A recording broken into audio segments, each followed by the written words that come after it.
Tallinn, the capital of Estonia, is home to nearly 500,000 people.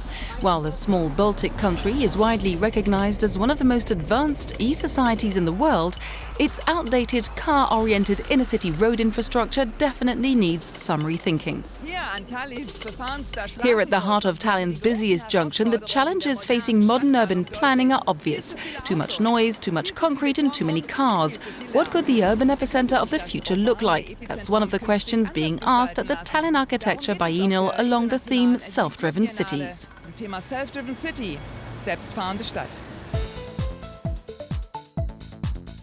The Viru intersection in central Tallinn, which has been remodeled, destroyed and rebuilt several times over the past century, was the object of this year's Vision competition, open to architects, urbanists and students.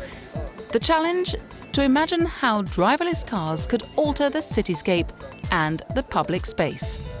One tram station there. The winners are from Denmark and France. They're solving all of the problems that we have concerning buildings around this area, dealing with cars, dealing with people on the square itself.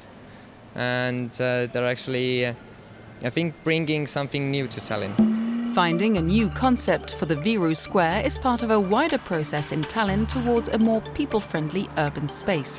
The city hopes to be selected as the European Green Capital in 2018.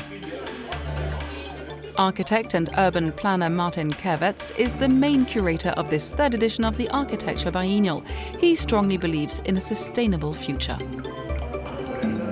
Self-driving cars means in the cities something like 10 times less cars, which is quite radical, no congestion. When the self-driving mobility comes, this means if there's 10 times less cars and the cars use the same space a lot more efficiently than cars do now, what do we do with the space? Because there will be too much of it. And now the architects, landscape architects, need to start to be creative and have a new tool set. Entitled Bodybuilding, the Biennale's main exhibition presents an impressive lineup of internationally renowned architects and researchers experimenting on the borderline of architecture. Using new materials and cutting-edge technology like robotic fabrication and multi-material 3D printing, they offer a peek into the future of space, design and everyday objects. Body and building is actually set as two extremes that are opposed.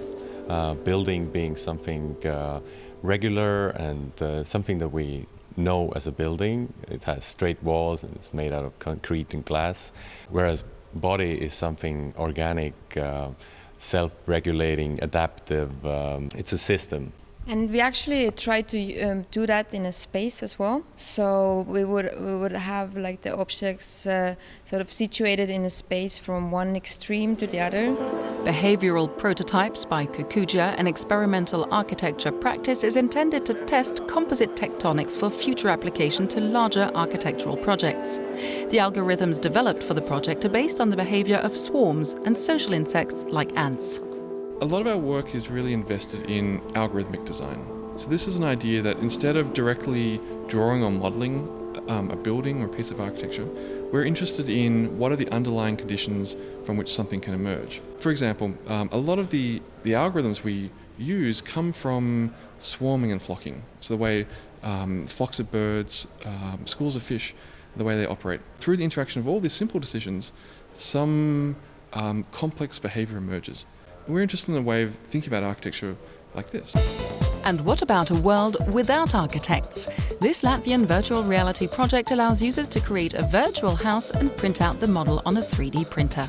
The Tallinn Architecture Biennale runs until the 11th of October.